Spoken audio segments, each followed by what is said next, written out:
नमस्कार साथियों, स्वागत है आप सभी का एकलव पीसीएस में। साथियों, आज मैं वाइट बोर्ड पे वीडियो बनाऊंगा, वाइट बैकग्राउंड पे। तो मेरा मुंह बहुत काला आने वाला है, लेकिन चलो कोई बात नहीं। आप लोगों ने कहा है वाइट पे बनाओ, तो एक बार वाइट पे भी हम ट्राई करते हैं। चलिए, ओके। तो साथियों, आज का जो टॉपिक हम कवर करेंगे वो टॉपिक है साथियों हमारा गांधी युग। यानी आज हम आधुनिक भारत का सबसे महत्वपूर्ण टॉपिक जिसे हम कहते हैं गांधी युग, आज हम गांधी युग के बारे में चर्चा करेंगे। अगर आप पैट एग्जाम की तैयारी कर रहे हो तो विश्वास मानिए, पैट एग्जाम में गांधी युग से 100% सवाल आएगा। तो गांधी जी के बारे में, उनके चलाए गए आंदोलनों के बारे में ये सीरीज हमारी चलेगी। और मैं समझता हूँ 2 से 3 लेक्चर में या हद से 4-5 लेक्चर में आपका पूरा का पूरा आधुनिक भारत हम समाप्त कर देंगे। यानी उसमें हमने प्राचीन भारत भी कवर कर लिया और इसके साथ साथ आधुनिक भारत भी हमारा कवर हो गया।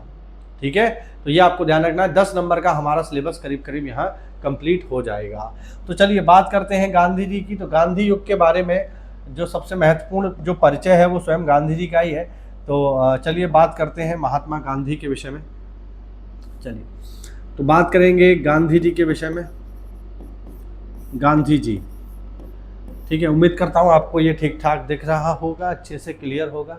चलिए, अब येलो कलर थोड़ा सा हमें चेंज करना पड़ेगा। ओके, चलो ठीक है। तो बात करते हैं साथियों गांधी जी के बारे में।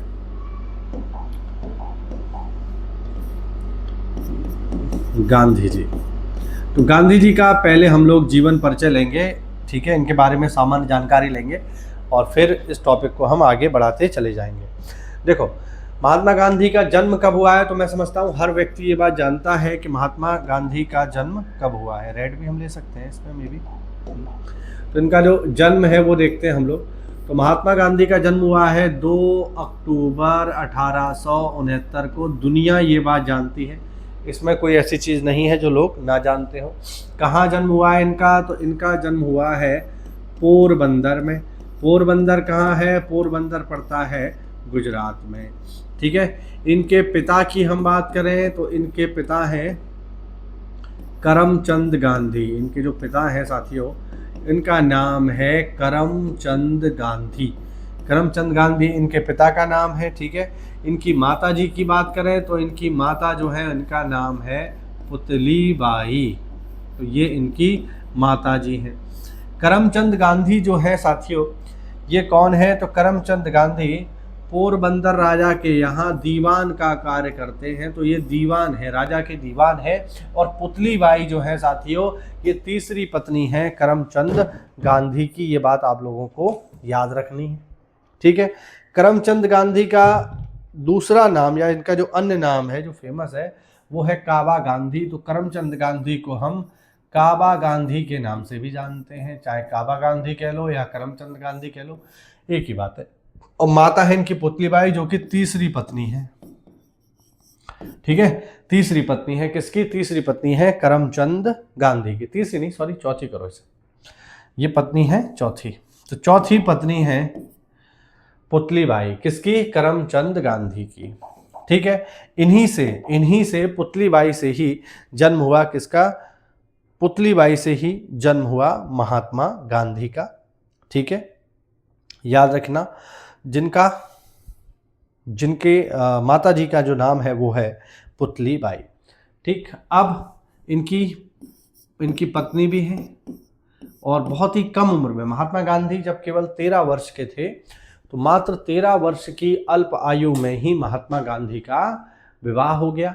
महात्मा गांधी का विवाह किसके साथ हुआ? कस्तूरबा के साथ। महात्मा गांधी का विवाह किसके साथ हुआ है? कस्तूरबा के साथ हुआ है। ये सब लोग बात जानते हैं। ठीक है, अब जब पत्नी हो गई तो इनके बच्चे भी हैं महात्मा गांधी के। ठीक है, बेसिक बातें हैं। तो महात्मा गांधी के कोई पुत्री नहीं है, महात्मा गांधी के हैं ज़्यादातर पुत्र। कितने पुत्र हैं? 4 पुत्र हैं महात्मा गांधी के। ठीक है, और एक इनका 5वां पुत्र भी माना जाता है जिसका नाम है जमनालाल बजाज, वो हम आगे देखेंगे। तो 4 पुत्र हैं। जो इनका सबसे पहला पुत्र है साथियों, उनका नाम है हरिलाल। जो प्रथम पुत्र है इनका, उनका नाम है हरिलाल। और मैं आपको बता दूं, महात्मा गांधी और उनके पुत्रों के बीच संबंध बहुत ज़्यादा बढ़िया नहीं थे। यानी ये हम कह सकते हैं कि महात्मा गांधी और एक अच्छे पिता साबित नहीं हुए। इसका कारण ये भी हो सकता है कि महात्मा गांधी का अधिकतर समय राष्ट्रीय आंदोलनों में चला गया, तो अपने परिवार को, अपने बच्चों को वह इतना समय दे नहीं पाए। तो इनके जो पहले पुत्र हैं, इनका नाम है साथियों हरिलाल। हरिलाल जो है गांधी जी से इतने ज़्यादा जो है अलग हो गए कि इन्होंने इस्लाम धर्म भी स्वीकार कर लिया था। हरिलाल ने अब्दुल्ला गांधी नाम से इस्लाम धर्म स्वीकार कर लिया था 1930 में। यानी गांधी जी के साथ इनकी दूरियां इतनी बढ़ गई कि इन्होंने गांधी जी की दूरियों की वजह से हिंदुइज़्म को ही त्याग दिया और इस्लाम में चले गए, और 1930 में इन्होंने अपना नाम बदल के रख लिया अब्दुल्ला गांधी। बाद में फिर ये आर्य समाजी बन गए और उन्होंने इस्लाम छोड़ के दोबारा हिंदू धर्म को अपना लिया। दूसरे जो इनके पुत्र हैं उनका नाम है मणिलाल। दूसरे जो इनके पुत्र हैं साथियों, उनका नाम है मणिलाल। ये महात्मा गांधी के द्वितीय पुत्र हैं।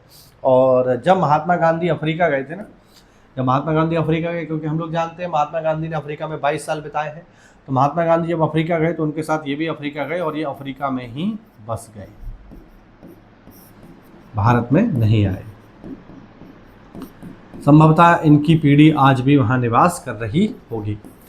तीसरे जो पुत्र हैं महात्मा गांधी के, इनका नाम है रामदास। रामदास रामदास थोड़ा सा महत्वपूर्ण है। महत्वपूर्ण इसलिए है क्योंकि रामदास ही वो व्यक्ति हैं साथियों जिन्होंने, कलर थोड़ा सा, रामदास ही वो व्यक्ति हैं जिन्होंने गांधी जी को मुखाग्नि दी। यानी महात्मा गांधी की चिता में आग लगाने वाले जो व्यक्ति थे वो थे इनके तीसरे पुत्र, जिनका नाम है रामदास। ठीक है, याद रखना। रामदास के एक पुत्र है, मतलब रामदास गांधी जी के पुत्र हैं, और रामदास के एक बेटा है। ठीक है, रामदास के पुत्र का नाम है कनू गांधी। रामदास के पुत्र है जिनका नाम है साथियों कनू गांधी, या कानू गांधी के नाम से भी हम जानते हैं। ठीक है, कनू गांधी या फिर कानू गांधी, तो इस नाम से इन्हें जाना जाता है। और कानू गांधी की पत्नी जो है, कानू गांधी की जो पत्नी है जिसका नाम है आभा गांधी। तो साथियों जो कनू गांधी है, कनू गांधी की जो पत्नी है जिसका नाम है आभा गांधी, इसको हम इसलिए पढ़ रहे हैं क्योंकि आभा गांधी की गोद में गांधी जी ने अंतिम श्वास ली। यानी जब गोडसे ने गांधी जी को गोली मार दी तो गांधी जी ने अंतिम श्वास किसकी गोद में ली? आभा गांधी की गोद में ली।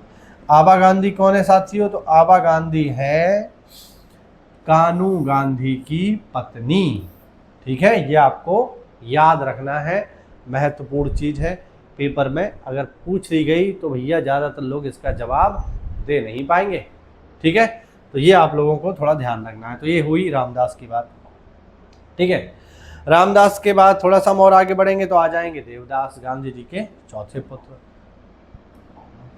कलर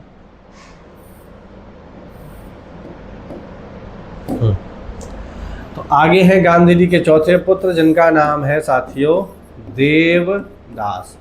देवदास की हम बात करें तो देवदास के बारे में जो सबसे महत्वपूर्ण चीज़ है वो कि इन्होंने हिंदुस्तान टाइम्स में संपादक का कार्य किया। हिंदुस्तान टाइम्स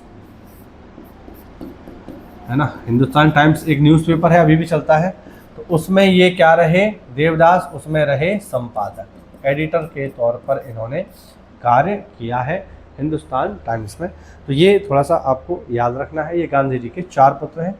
और अब आते हैं गांधी जी के 5वें पुत्र। अब आते हैं गांधी जी के 5वें पुत्र जिन्हें कहा जाता है गांधी जी का दत्तक पुत्र, और इनका नाम है साथियों, इनका नाम है जमना लाल बजाज। ठीक है, जमना लाल बजाज ने राष्ट्रीय आंदोलन के समय में गांधी जी की बहुत सेवा की। इसी वजह से जमना लाल बजाज को गांधी जी का 5वां पुत्र अथवा दत्तक पुत्र कहकर पुकारा जाता है, जो आपको एग्जाम में याद रखना है, पेपर में आ सकता है। ठीक है, तो गांधी जी की शादी हुई और गांधी जी की पत्नी है कस्तूरबा। शादी कब हुई? तो गांधी जी की शादी हुई 1883 में। तो 1883 में गांधी जी की शादी हो गई। उस समय उनकी उम्र जो है 13-14 साल थी। उसके बाद उनके बेटे हुए।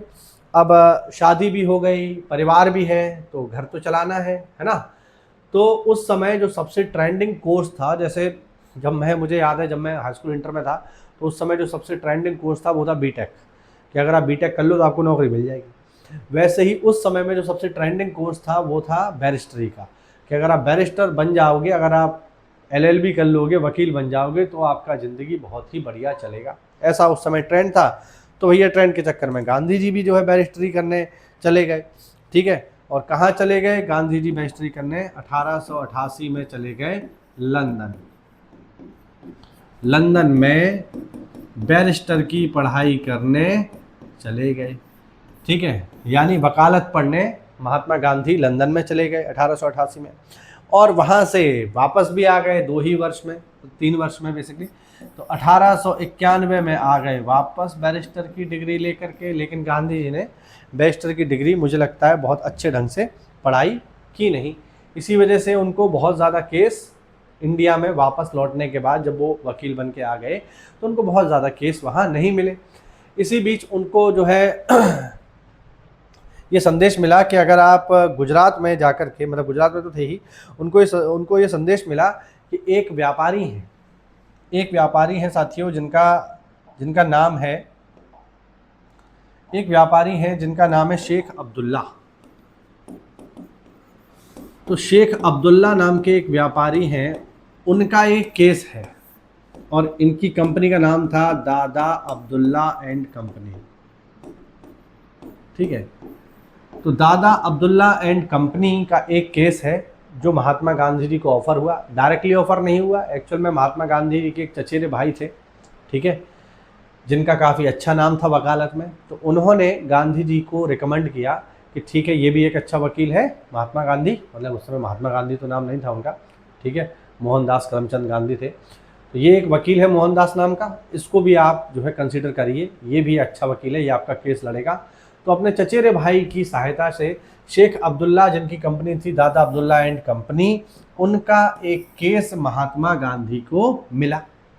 ठीक है, ये जो केस था साथियों, ये था दक्षिण अफ्रीका का। ये केस उन्हें मिला 1893 में। तो 1893 में दक्षिण अफ्रीका की एक कंपनी, जिसका नाम था दादा अब्दुल्ला एंड कंपनी, उसका केस मिला गांधी जी को, और इस केस के लिए गांधी जी को दक्षिण अफ्रीका में जाना था। इस केस को 1 साल के भीतर खत्म करना था। ये जो केस था, इसको 1 साल में निपटाना था, 1 साल में खत्म करना था, और इसके एवज में उन्हें 105 पाउंड की राशि मिलनी थी। ये उनकी थी फीस इस केस की। केस क्या था बेसिकली? तो केस बहुत ही इजी था। केस था संपत्ति के बंटवारे का। तो दोनों भाइयों में संपत्ति का विवाद था। ठीक है, दादा अब्दुल्ला और उनके बच्चों में संपत्ति का विवाद था। दादा अब्दुल्ला एंड कंपनी जो थी, उनके जो मालिक थे, उनके जो बच्चे थे, उनके बीच संपत्ति का विवाद था। इसी संपत्ति के विवाद को सुलझाने के लिए गांधी जी दक्षिण अफ्रीका गए, और अफ्रीका में जाने के बाद 1 साल तक उन्हें वहाँ रहना था, और उनकी जो फीस थी वो थी साथियों 105 पाउंड। अब गांधी जी ने इस केस को सुलझाने के लिए कोई वकालत का इस्तेमाल नहीं किया, उन्होंने भारतीय तरीका इस्तेमाल किया। और भारतीय तरीका क्या था? बातचीत का। तो उन्होंने बातचीत के माध्यम से ही इन दोनों भाइयों को अपने पास बिठाया और कहा कि क्यों फालतू में युद्ध कर रहे हो, परिवार की बात है, दोनों भाई हैं, सगे हैं, आपस में बैठ के बात कर लो, कोर्ट कचहरी तक आप मत जाओ। तो गांधी जी ने बिना कोर्ट में जाए ही इस केस को वहीं सुलझा दिया, वहीं सेटल कर दिया। अब केस जब बिना कोर्ट जाए ही सेटल हो गया तो बहुत सारा समय बच गया। अगर गांधी जी कोर्ट में जाते तो कोर्ट में जाने के पश्चात तारीखें पड़ती तो समय लगता। अब यहाँ तो कोई तारीख वारीख कुछ पड़ी नहीं, ये तो घर पे ही बैठ के सेटल हो गया बातचीत से। तो अब गांधी जी को 1 साल वहाँ रहना था, तो गांधी जी क्या करें 1 साल रह करके? अच्छा, इस पूरी फीस में गांधी जी का रहना, खाना, फर्स्ट क्लास की यात्रा, अगर एक स्थान से दूसरे स्थान तक गांधी जी जाएंगे तो फर्स्ट क्लास की यात्रा का उन्हें टिकट मिलेगा, ये सारा का सारा खर्चा कंपनी को करना था। तो गांधी जी भाई 1 साल वहाँ रहना था, भाई बॉन्ड है, तो गांधी जी ने दक्षिण अफ्रीका में घूमना शुरू किया। और इसी क्रम में जब गांधी जी एक बार जा रहे थे, कहाँ? एक बार जा रहे थे डरबन से प्रिटोरिया। गांधी जी जब डरबन से प्रिटोरिया की यात्रा कर रहे थे, इसी बीच एक स्टेशन पड़ा जिसका नाम है बस पूरा नाम है इसका सेंट पीटर्सबर्ग, मतलब इसका पूरा नाम है सेंट पीटर मॉरिसबर्ग, लेकिन हम शॉर्ट में सेंट मॉरिसबर्ग ही लिख लेंगे। सेंट मॉरिसबर्ग करके एक स्टेशन पड़ा, ठीक है। और ये तारीख थी 21 जून ये तारीख थी साथियों 21 जून 1893। 21 जून 1893 की घटना है। गांधी जी डरबन से प्रिटोरिया जा रहे थे और एक स्टेशन जिसका नाम है सेंट पीटर मॉरिसबर्ग या जिसे सेंट मॉरिसबर्ग कहते हैं, ये एक स्टेशन था। इसी स्टेशन पर क्या हुआ, जब गांधी जी डरबन से प्रिटोरिया तक की यात्रा कर रहे थे तो गांधी जी बैठे थे फर्स्ट क्लास में, क्योंकि इसी का उनके पास टिकट था। लेकिन उस समय जैसे उस समय में जैसे भारत गुलाम था, वैसे ही दक्षिण अफ्रीका भी गुलाम था। तो दक्षिण अफ्रीका में जो काले लोग होते थे उनको फर्स्ट क्लास में चलने की अनुमति नहीं थी, ठीक है। और गांधी जी भी कोई खास गोरे तो थे नहीं। जब गांधी जी पहली श्रेणी के फर्स्ट क्लास के डिब्बे में बैठे तो वहाँ पर जो अंग्रेज थे उन्हें इस बात से बड़ा क्रोध आया और उन्होंने गांधी जी से कहा कि तुम यहाँ से तुरंत भाग जाओ। और उन अंग्रेजों ने क्या किया साथियों, उन अंग्रेजों ने गांधी जी के साथ छीना झपटी करी। इस छीना झपटी में गांधी जी की एक चप्पल ट्रेन से नीचे गिर गई, तो गांधी जी ने दूसरी भी फेंक दी। तो अंग्रेज ने पूछा ये तुमने क्या किया, तो गांधी जी ने कहा कि एक चप्पल मेरी तो किसी काम आती नहीं, ना दूसरी चप्पल किसी के काम आती, अब मैंने दोनों फेंक दी हैं तो दोनों चप्पल किसी के काम आ जाएंगे। ये बात सुन के अंग्रेजों का मूड खराब हो गया कि ये तो आदमी बहुत ही खतरनाक है, दोनों चप्पल फेंक दी इसने। और उन्होंने तय किया कि जैसे इसने चप्पल फेंक दी वैसे हम भी इसको डिब्बे से बाहर फेंक देंगे। और गांधी जी को उन्होंने चलती ट्रेन से बाहर फेंकने का प्रयास किया। गांधी ने कहा भैया बाहर मत फेंको, स्टेशन आया तब मैं उतर जाऊंगा। और स्टेशन आया सेंट मॉरिसबर्ग और इसी स्टेशन पर 21 जून 1893 को गांधी जी को जबरदस्ती इस स्टेशन पर उतार दिया गया। तारीख थी 21 जून 1893। अब जब गांधी जी उतर गए, ये ठंडी का मौसम था क्योंकि दक्षिण अफ्रीका पड़ता है दक्षिणी गोलार्ध में। उत्तरी गोलार्ध में जून में गर्मी का मौसम होता है, लेकिन दक्षिणी गोलार्ध में सर्दी का मौसम होता है। गांधी जी सर्दी के मौसम में बेचारे स्टेशन पर पड़े रहे और सोचते रहे कि मैंने ऐसा क्या कर दिया, मेरे पास तो टिकट भी था, है ना, और मुझे फिर भी उतार दिया। उन्होंने ये भी विचार किया कि मैं तो यहाँ से चला जाऊँगा, लेकिन जो यहाँ के काले लोग हैं उनको तो बहुत ही ज़्यादा नफरत का सामना करना पड़ेगा और जो यहाँ भारतीय समुदाय है उसको भी नफरत का सामना करना पड़ेगा। इस वजह से गांधी ने तय किया कि अब वो यहाँ रह करके भारतीय लोगों के अधिकारों के पक्ष में और जो काले लोग हैं उनके अधिकारों के पक्ष में यहाँ काम करेंगे। और इसी के साथ गांधी ने तय किया कि अब वे दक्षिण अफ्रीका में रह करके अपने अधिकारों की मांग करेंगे अंग्रेजी सरकार से। इसीलिए गए थे केवल 1 साल के लिए, लेकिन इसके बाद गांधी जी ने 22 वर्ष का लंबा समय दक्षिण अफ्रीका में बिताया। ठीक है ना, ध्यान रखना, ठीक। तो 22 वर्ष का लंबा समय गांधी जी ने दक्षिण अफ्रीका में बिताया यहाँ पर रहने वाले लोगों के अधिकारों के लिए। इसी बीच गांधी जी ने यहाँ पर कुछ महत्वपूर्ण कार्य किए हैं जो काफ़ी इंपॉर्टेंट है, क्योंकि 22 साल गांधी जी जब दक्षिण अफ्रीका में रहे हैं तो उन्होंने बहुत सारे काम भी किए जो एग्जाम पॉइंट ऑफ व्यू से इंपॉर्टेंट है। चलिए देखते हैं क्या क्या कार्य गांधी जी के द्वारा किए गए। सबसे पहला, 1894 में गांधी जी के द्वारा नटाल इंडियन कांग्रेस की स्थापना की गई। नटाल इंडियन कांग्रेस, ये संस्था बनाई गांधी जी ने कहा, दक्षिण अफ्रीका में 1894 में। क्यों बनाई? क्योंकि गांधी जी नस्ल भेद खत्म करना चाहते थे। ओहो, एक सेकंड यार, क्योंकि गांधी जी नस्ल भेद समाप्त करना चाहते थे।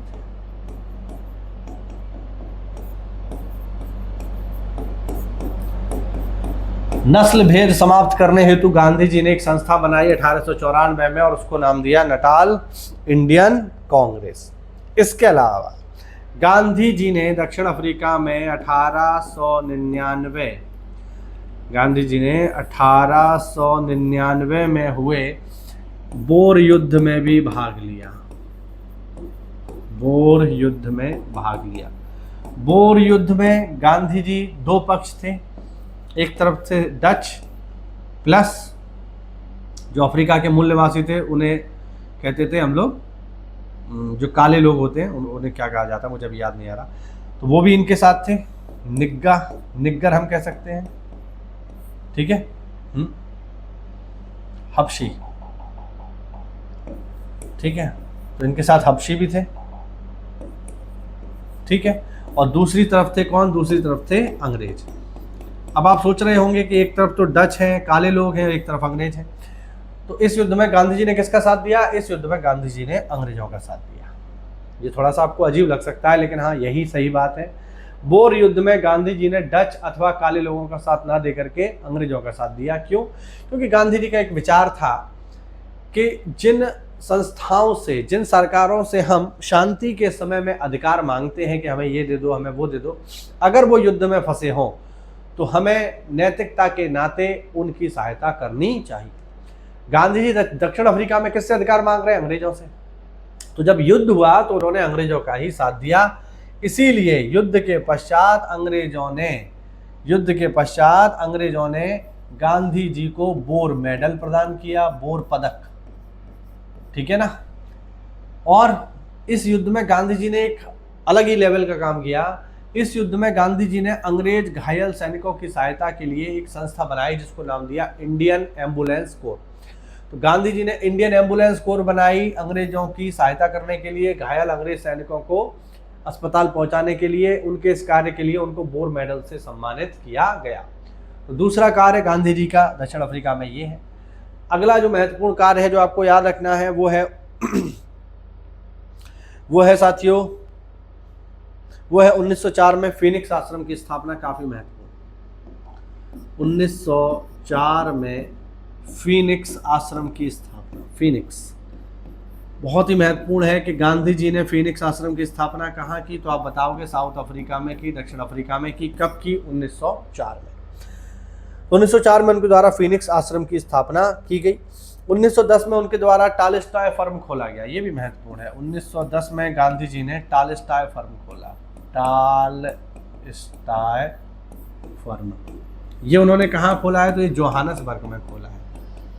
जोहानसबर्ग ये भी दक्षिण अफ्रीका में ही है। तो जोहानसबर्ग में उन्होंने टॉलस्टॉय फर्म यानी साउथ अफ्रीका में उन्होंने फीनिक्स आश्रम और टॉलस्टॉय फर्म की स्थापना की। तो काफ़ी सारा महत्वपूर्ण उन्होंने कार्य किया, ठीक है। और बहुत सारी चीज़ें उन्होंने दक्षिण अफ्रीका के लोगों के लिए, वहाँ के काले समुदाय के लिए, जो ब्लैक समुदाय था उसके लिए, जो दक्षिण अफ्रीका में भारतीय लोग रह रहे थे उनके लिए किए। और फाइनली गांधी जी दक्षिण अफ्रीका से भारत वापस आ गए। दक्षिण अफ्रीका से गांधी जी कब भारत वापस आए हैं? तो दक्षिण अफ्रीका से गांधी जी भारत वापस आए हैं 9 जनवरी 1915 को। 9 जनवरी 1915 को गांधी जी भारत वापस आए। और चूंकि 9 जनवरी 1900, ऐसा नहीं है कि बीच में गांधी जी भारत वापस नहीं आए, ऐसा नहीं है। इससे बीच में भी गांधी जी भारत वापस आते रहे, लेकिन फाइनली जो भारत वापस आए हैं वो आए हैं 9 जनवरी 1915 को। स्थायी रूप से गांधी जी भारत वापस आ गए। पेपर में पूछा जाता है ये किस जहाज से भारत वापस आए? तो उस जहाज का नाम था SS सुदीव। तो SS सुदीव नामक जहाज से गांधी जी भारत वापस आए। ये जहाज महत्वपूर्ण है, याद रखना। इस जहाज में बैठ करके गांधी जी भारत वापस आ गए, ठीक है।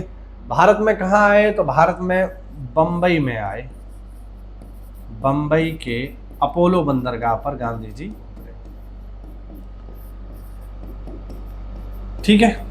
अब जिस दिन गांधी जी भारत वापस आए, इसीलिए 9 जनवरी को हम लोग अभी भी हर साल मनाते हैं प्रवासी भारतीय दिवस।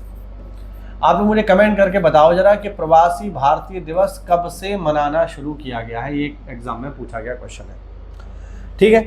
तो इस तरीके से गांधी जी भारत वापस आ गए। अब गांधी जी जब भारत वापस आए, तो भारत वापस आने के बाद वो मिले अपने राजनीतिक गुरु से, जिनका नाम है गोपाल कृष्ण गोखले। गोपाल कृष्ण गोखले से वो मिले और गोपाल कृष्ण गोखले ने उनको सलाह दी कि आप ऐसा करो, आप अगर भारत में काम करना चाहते हो, क्योंकि इस समय तक गांधी जी का काफ़ी नाम हो गया था, गांधी जी दक्षिण अफ्रीका में बहुत सारा काम कर चुके थे, तो गांधी जी का नाम था। तो उन्होंने कहा कि अगर आप भारत में काम करना चाहते हो तो आप ऐसा करो, आप पहले भारत को समझो कि भारत है क्या, तो आप भारत दर्शन करो। तो गांधी जी यहाँ से निकल गए भारत दर्शन करने, उन्होंने पूरा भारत घूमा, भारत की समस्याओं को जाना समझा, और फिर उन्होंने भारत के लिए कार्य करना प्रारंभ किया, जिसमें सबसे पहला महत्वपूर्ण कार्य है साबरमती आश्रम की स्थापना। ठीक है, हाँ, साबरमती आश्रम की स्थापना हुई है 1915 में। 1915 में साबरमती आश्रम की स्थापना हुई है। कहाँ हुई है? अहमदाबाद में। ठीक है, पहले इसका नाम साबरमती आश्रम नहीं था, पहले इसका नाम था सत्याग्रह आश्रम। ठीक, ये आपको ध्यान रखना। तो गांधी जी ने 1915 में साबरमती आश्रम की स्थापना की। ठीक है, याद रखेंगे, महत्वपूर्ण है। अच्छा, इसके अतिरिक्त गांधी जी ने देखो कुछ महत्वपूर्ण न्यूज़पेपर भी संपादित किए हैं, जो आपसे एग्जाम में पूछ सकता है। जैसे 1910 में उन्होंने एक बुक जिसका नाम है हिंद स्वराज, इसकी रचना की, एग्जाम में आ सकता है। ये बुक है, बाकी न्यूज़पेपर भी हैं, वो मैं आपको आगे बताऊंगा। तो गांधी जी की एक बुक है जिसका नाम है हिंद स्वराज, ये आपको याद रखना है, पेपर में आ सकता है, हिंद स्वराज। हिंद स्वराज पुस्तक के लेखक कौन है? महात्मा गांधी हैं। हिंद स्वराज को बहुत बार अंग्रेजी में आ सकता है, तो इसको बोलते हैं Indian home rule. Indian home rule, तो इस तरीके से भी आ सकता है, इंडियन होम रूल कह लो या हिंद स्वराज कह लो, बात एक ही है। और ये बुक लिखी है किसने? महात्मा गांधी ने 1910 में। इसके अलावा उन्होंने एक पत्रिका जिसका नाम है नवजीवन और यंग इंडिया, इनका भी संपादन किया महात्मा गांधी जी ने। तो अगर हम पत्रिकाओं की बात करें तो दो महत्वपूर्ण पत्रिका है जिनका उन्होंने संपादन किया है, नवजीवन और यंग इंडिया। तो इन पत्रिकाओं के संपादक भी कौन है? इन पत्रिकाओं के संपादक हैं महात्मा गांधी। नवजीवन की अगर हम बात करें तो नवजीवन गुजराती भाषा में थी, याद रखिएगा। और यंग इंडिया किस में होगी? तो ऑब्वियस बात है, ये तो इंग्लिश में थी, इसको आप आसानी से समझ सकते हो। ये किस भाषा में है ये भी आपको पता होना चाहिए। ठीक, अब जब गांधी जी भारत वापस आए हैं 1915 में, तो आप लोग जानते हो कि 1915 में जब गांधी जी भारत वापस लौटे हैं तो उस समय चल रहा है फर्स्ट वर्ल्ड वॉर, 1914 से 1918। 1914 से 1918 में चल रहा है फर्स्ट वर्ल्ड वॉर, और गांधी जी भारत वापस लौटे 1915 में। यानी जिस समय गांधी जी भारत वापस लौटे हैं उस समय चल रहा है प्रथम विश्व युद्ध। और गांधी जी का सिद्धांत क्या है कि जिनसे आप अधिकार मांग रहे हो युद्ध में उनकी सहायता करो। इसीलिए जिस समय गांधी जी भारत वापस लौटे उस समय जब फर्स्ट वर्ल्ड वॉर चल रहा है, तो गांधी जी ने युवाओं से सेना में भर्ती होने की अपील की।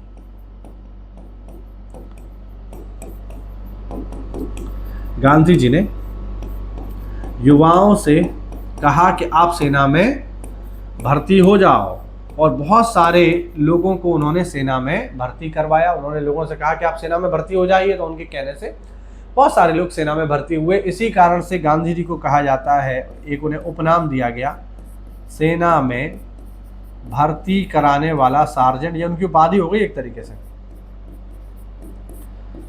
सेना में भर्ती कराने वाला सार्जेंट। ये गांधी जी को उपनाम या हम कहें उपाधि दी गई अंग्रेजों के द्वारा। कि किसको कहा गया सेना में भर्ती कराने वाला सार्जेंट? तो आप बताओगे महात्मा गांधी। और गांधी जी के इस कार्य के लिए गांधी जी को एक उपाधि और दी गई जो कि बहुत ही फेमस है इसी कार्य के लिए, और वो उपाधि थी कैसरे हिंद। तो महात्मा गांधी को एक तो सेना में भर्ती कराने वाला सार्जेंट कह के पुकारा गया, दूसरा उन्हें कैसरे हिंद की उपाधि से सम्मानित किया गया। ठीक है, महत्वपूर्ण है। इसके अतिरिक्त गांधी जी के अगर हम कार्यों को देखें तो गांधी जी ने 1932 में हरिजन संघ की स्थापना की है। भारतीय हरिजन संघ काफी महत्वपूर्ण है, याद रखिएगा, भारतीय हरिजन संघ।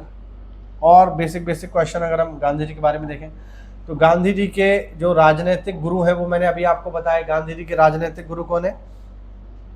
गांधी जी के राजनीतिक गुरु हैं गोपाल कृष्ण गोखले। लेकिन अगर गांधी जी के आध्यात्मिक गुरु पूछेगा, आध्यात्मिक। गांधी जी के आध्यात्मिक गुरु कौन है? तो याद रखना उनका नाम है रायचंद्र।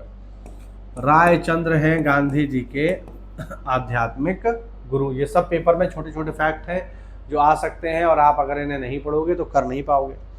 ठीक है। दूसरा आप लोगों को याद रखना है, गांधी जी के आंदोलन की प्रेरणा गांधी जी को कहां से मिली? गांधी जी को आंदोलन की प्रेरणा, गांधी जी ने आंदोलन की प्रेरणा किससे ली? और दूसरा याद रखना है, गांधी जी को भूख हड़ताल की प्रेरणा कहां से मिली? ये दोनों क्वेश्चन इंपॉर्टेंट है, एग्जाम में आ सकते हैं। तो गांधी जी को जो आंदोलन की प्रेरणा है साथियों, ये मिली है लियो टॉलस्टॉय से। लियो टॉलस्टॉय, ठीक है। इनकी एक बुक है लियो टॉलस्टॉय की, जिसका नाम है साथियों अन्ना कैरिना। बहुत ही फेमस बुक है अन्ना कैरिना, इस तरीके से है, ठीक। अन्ना कैरिना इनकी बुक है लियो टॉलस्टॉय की। इसी बुक से गांधी जी को आंदोलन की प्रेरणा मिली। और एक बुक और है इनकी, वार एंड पीस। तो दो बुक हैं, वार एंड पीस और अन्ना कैरिना, ये लियो टॉलस्टॉय की बुक है। और यहीं से महात्मा गांधी को आंदोलन की प्रेरणा मिली है। इसके अलावा गांधी जी को भूख हड़ताल की प्रेरणा मिली है रस्किन से।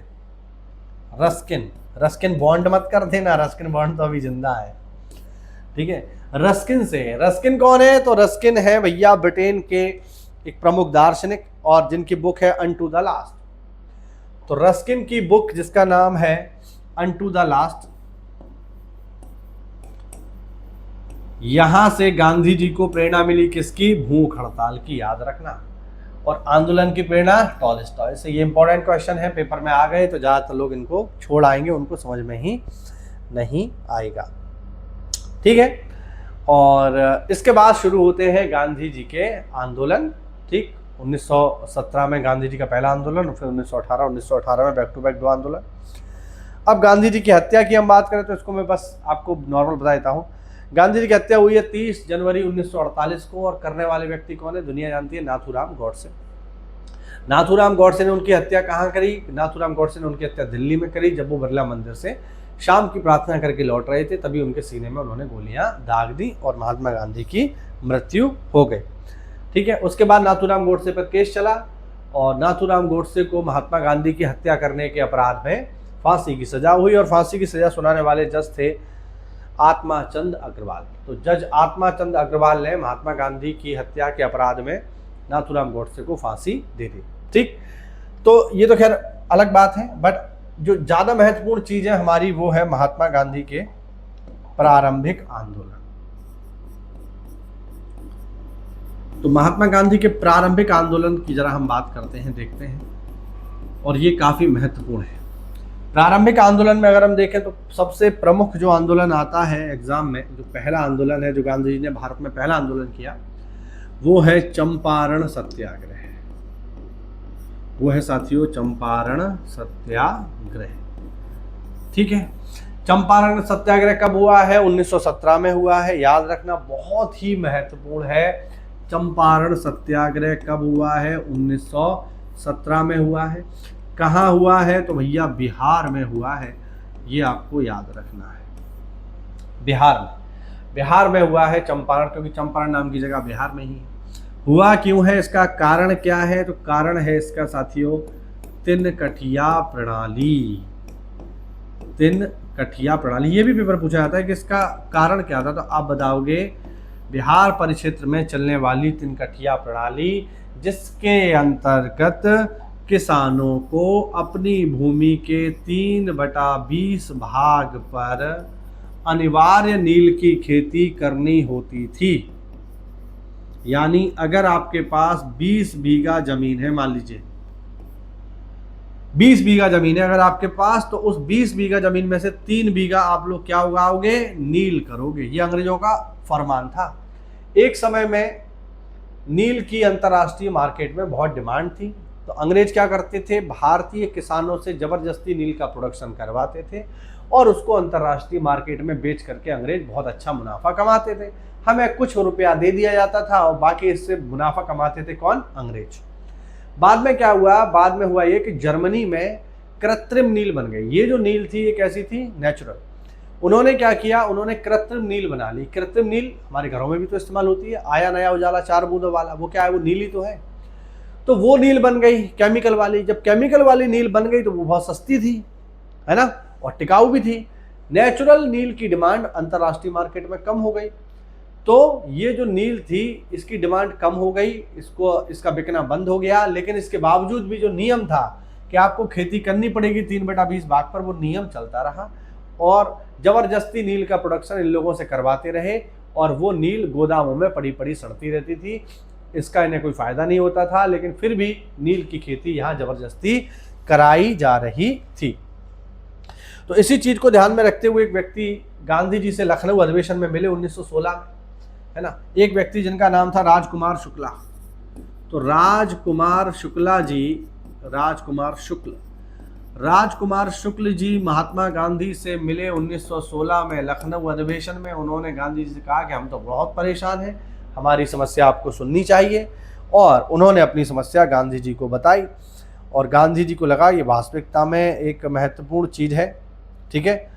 और गांधी जी 10 अप्रैल 1917 को बिहार पहुंचे और 19 अप्रैल 1917 से उन्होंने आंदोलन प्रारंभ कर दिया, ठीक है। तो आंदोलन कब से स्टार्ट हुआ है, आंदोलन स्टार्ट हुआ है 19 अप्रैल 1917 से। अब यहां पर आप एक चीज नोटिस करो, ये जो शब्द है सत्याग्रह, ये बड़ा महत्वपूर्ण है। जैसे इसके आगे जब हम बढ़ेंगे तो 1918 में एक होगा, यह है चंपारण सत्याग्रह, फिर होगा अहमदाबाद मिल मजदूर आंदोलन। इसके ठीक बाद वहां पर शब्द इस्तेमाल होगा आंदोलन, लेकिन यहां शब्द इस्तेमाल हुआ है सत्याग्रह। तो इन दोनों में अंतर क्या है, ये बात थोड़ा आपको समझने वाली है, ठीक है। जब मैं आपको पढ़ाऊंगा अहमदाबाद मिल मजदूर आंदोलन तब इस चीज को बताऊंगा, यहां बताऊंगा तो आपको उतना समझ में नहीं आएगा, लेकिन तब बताऊंगा तब आपको समझ में आएगा। तो चलिए 19 अप्रैल 1917 को ये आंदोलन प्रारंभ हुआ, जिसमें गांधी जी के सहयोगी हैं नरहरि पारिख, महादेव देसाई, JB कृपलानी, राजेंद्र प्रसाद, ब्रजकिशोर प्रसाद, अनुग्रह नारायण सिंह और रामनाथ प्रसाद। ये सभी लोग गांधी जी के सहयोगी हैं। गांधी जी का सीधा सा जो है एक ही मुद्दा था कि इस 3 काठिया प्रणाली को किया जाए समाप्त, किसानों को जबरदस्ती नील की खेती नहीं करनी चाहिए। गांधी जी ने जब आवाज उठाई तो गांधी जी की आवाज पर एक जांच समिति बनी जिसके अध्यक्ष थे फ्रैंक स्लाई, ठीक है। तो गांधी जी की आवाज पर एक जांच समिति बनी, जांच समिति, जिसके अध्यक्ष थे फ्रैंक स्लाई।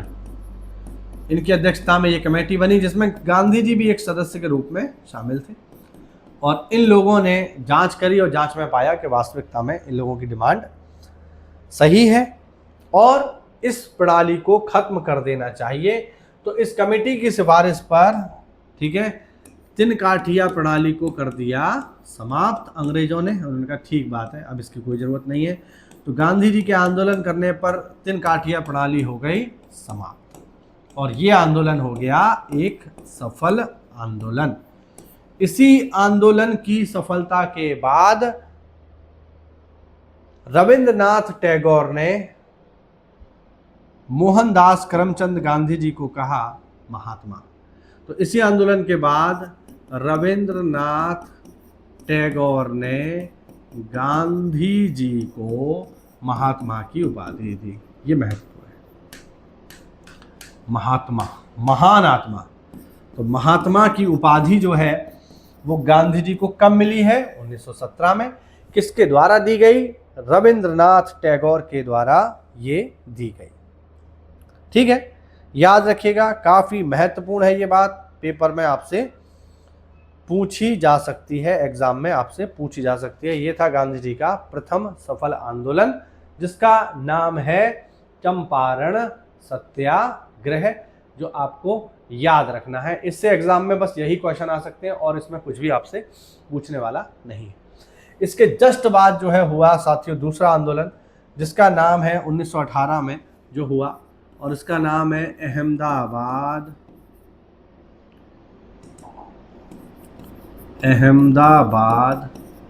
मिल मजदूर आंदोलन।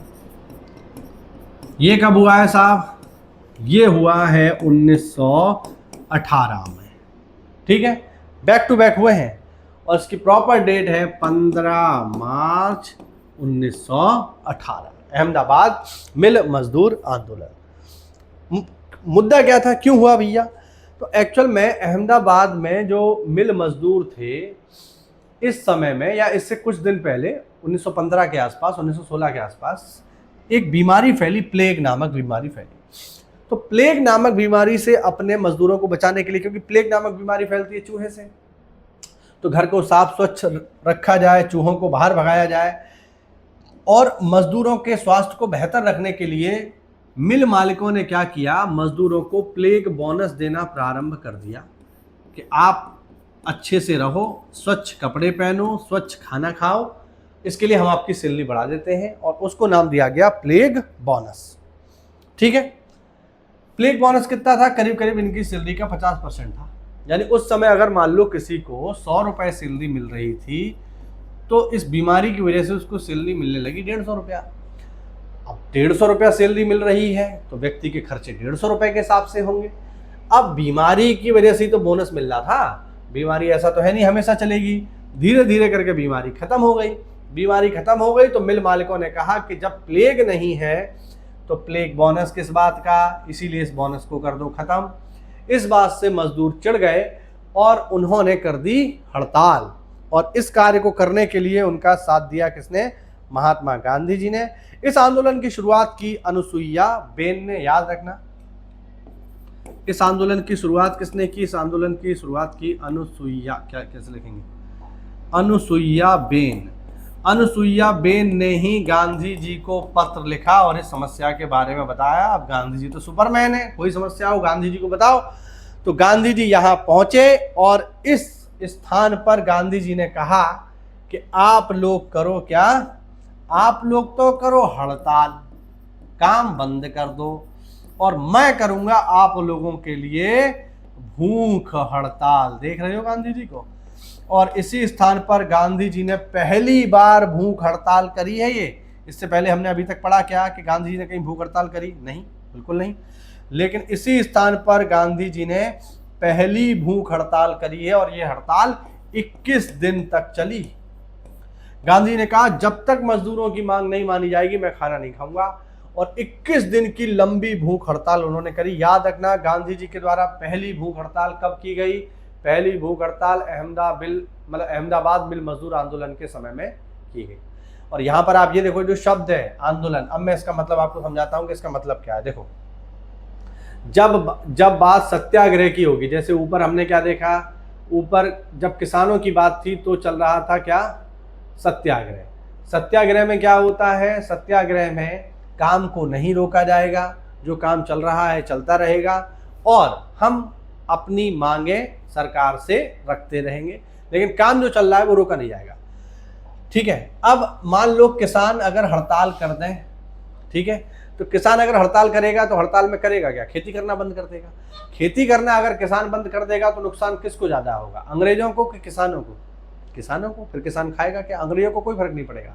इसीलिए गांधी ने कहा कि तुम हड़ताल मत करो, तुम अपना खेती जो कर रहे हो करते रहो, और तुम्हारी मांगों के लिए मैं आंदोलन करूंगा, मैं धरने पर बैठूंगा। तो ये हो गया सत्याग्रह।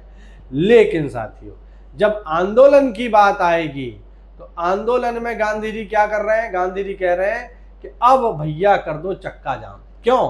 क्योंकि जब फैक्ट्री में अगर आप सत्याग्रह करने बैठ जाओगे, मान लो फैक्ट्री में सत्याग्रह करते हैं, मतलब हम काम भी करेंगे और हम काम को रोकेंगे नहीं, तो बढ़िया बात है भैया। अगर आप फैक्ट्री में सत्याग्रह करोगे और मशीनें चलती रहेंगी तो क्या मालिक आपकी बात सुनेंगे? नहीं सुनेंगे। तो यहाँ पर आप करो आंदोलन, यानी कंपनी को रोक दो, कंपनी का जो मशीनें चल रही हैं उनको रोक दो, क्योंकि कंपनी की मशीनों को अगर रोक दोगे तो नुकसान किसको ज़्यादा? मजदूरों को या मिल मालिकों को? तो मिल मालिकों को ज़्यादा। तो इसी वजह से यहाँ पर गांधी जी क्या कर रहे हैं? यहाँ पर आंदोलन कर रहे हैं। आप नोटिस करेंगे जहाँ भी गांधी जी करेंगे सत्याग्रह, वहाँ पर किसानों की बात अवश्य से होगी। ठीक है, और जहाँ पर बात आएगी मजदूरों की, वहाँ पर होगी हड़ताल। एक सेकंड, मेरी बेटी मुझसे कुछ कह रही है, सुन लेता हूँ।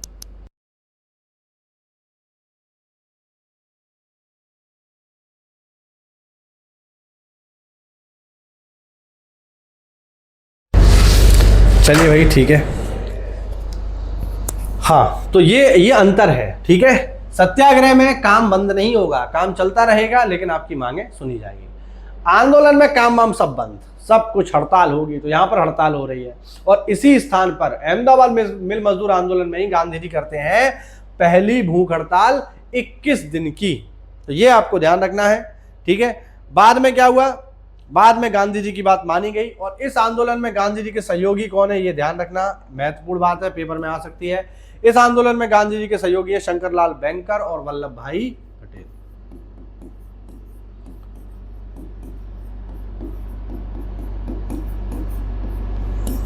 और वल्लभ भाई पटेल, ये दो गांधी जी के सहयोगी हैं, ठीक है। और ये आंदोलन पूरी तरह से सफल रहा। मिल मालिकों ने 50% तो नहीं, लेकिन हाँ 35% बोनस को स्वीकार किया और यह आंदोलन समाप्त हुआ। इसी समय गांधी जी ने अहमदाबाद टेक्सटाइल लेबर एसोसिएशन की भी स्थापना की, याद रखना। और इसी आंदोलन के समय ट्रस्टीशिप का सिद्धांत भी दिया गया, बहुत ही महत्वपूर्ण। इसी आंदोलन में ट्रस्टीशिप का सिद्धांत दिया गया, ट्रस्टीशिप। तो पेपर में पूछा जाएगा ट्रस्टीशिप का सिद्धांत गांधी जी ने किस आंदोलन में दिया, तो आप बताओगे अहमदाबाद मिल मजदूर आंदोलन के समय में। अब आएगा खेड़ा सत्याग्रह, तीसरा। जो तीसरा बैक टू बैक आंदोलन हुआ है उसका नाम है खेड़ा सत्याग्रह। अब देखो शब्द क्या इस्तेमाल हो रहा है, सत्याग्रह। और सत्याग्रह अगर शब्द आ गया मतलब बात किसकी होगी, 100% किसानों की। और ये हुआ है 22 मार्च 1918 को। तो 1918 में दो हुए हैं, अहमदाबाद मिल मजदूर आंदोलन और खेड़ा सत्याग्रह। सत्याग्रह आ गया मतलब बात किसकी होगी, किसानों की होगी। तो किसके लिए, अच्छा खेड़ा कहां पर पड़ता है, तो खेड़ा पड़ता है गुजरात में, ठीक है। और यहां पर इस समय पड़ गया अकाल, और अकाल के समय में भी किसानों से लिया जा रहा था लगान, ठीक है।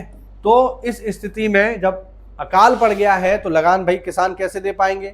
इसी वजह से गांधी जी ने तय किया कि साहब जब लगान हम तब देंगे जब हमारे पास करने को खेती होगी। जब अकाल पड़ा हुआ है, बारिश नहीं हुई है, तो हम किस तरीके से लगान दे पाएंगे। इसी वजह से हम लगान का विरोध करते हैं, हम कर नहीं देंगे। और इसी चीज़ को ध्यान में रखते हुए गांधी जी ने यहाँ पर आंदोलन किया, जिसमें उनके साथ थे महादेव देसाई। लिख देता हूँ, इस आंदोलन में उनके साथ कौन थे, इस आंदोलन में उनके साथ थे महादेव देसाई, ठीक है, शंकरलाल और सरदार पटेल। याद रखना, काफी महत्वपूर्ण है। ये तीनों लोग इस आंदोलन में गांधी जी के साथ थे। तो ये बैक टू बैक 3 आंदोलन हैं जो गांधी जी ने यहां पर करे और तीनों ही सफल है। याद रखना, 1917 का चंपारण, 1918 का अहमदाबाद मिल मजदूर आंदोलन और 1918 का खेड़ा सत्याग्रह। याद रखना, सत्याग्रह शब्द इस्तेमाल होगा तो बात होगी किसकी, बात होगी केवल और केवल साथियों किसानों की, ठीक है। तो ये हुआ हमारा छोटा सा वीडियो। उम्मीद करता हूँ कि ये आपको समझ आया होगा। जल्दी ही इसके अब 2-3 इसमें जो बड़े बड़े आंदोलन हैं उनको कवर करके जल्दी ही हमारा जो आधुनिक भारत है, जो हमारा सिलेबस दिया हुआ है, उसको हम यहाँ कवर करेंगे और ये पूरा का पूरा टॉपिक हो जाएगा हमारा समाप्त। इस वीडियो लेक्चर की PDF अगर आपको चाहिए तो आप मेरा टेलीग्राम चैनल ज्वाइन कर लो। वहाँ पर इस वीडियो लेक्चर की PDF मैं आपको बिल्कुल फ्री में दे दूँगा, जिससे आप हमारे वीडियो देखिए, बैठ के लिए रिवीजन करिए और नोट्स आपको मिल जाएगा, तो लिखने की कोई आवश्यकता नहीं। तो ये पूरी तरीके से आपको फ़ायदेमंद रहेगा, जिसमें आप बिना लिखे ही आपको बहुत सारी चीज़ें कम समय में मिल जाएंगी। कोई भी डाउट हो तो मेरा टेलीग्राम चैनल ज्वाइन कर लो, वहाँ पर आप डायरेक्टली मुझसे कोई भी सवाल पूछ सकते हो, ठीक है। कोई भी क्वेरी आपकी हो तो वो आप कर सकते हैं। मिलते हैं साथियों अगली क्लास में, तब तक के लिए जय हिंद, जय भारत, वंदे मातरम।